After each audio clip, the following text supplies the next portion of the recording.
Hello guys, back with me again in this channel. On today's video, I'm gonna show you how to create a vintage vibe in your videos by using the CapCut filter.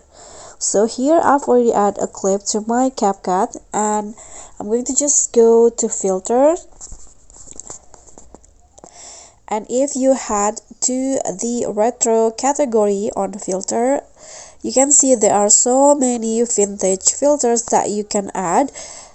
Okay, for example, this 1998 filter like this, or the 1988, or maybe the 1968. And there's also others like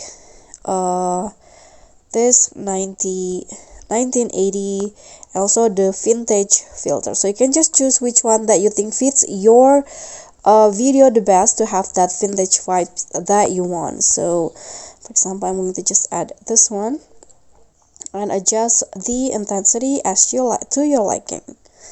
Okay, when you're done, just click on the check icon and that's it. Okay guys, so that's all from me. If you enjoyed this video, please give me a like and smash that subscribe button down there, and also remember to leave a comment and click on the thanks. Bye.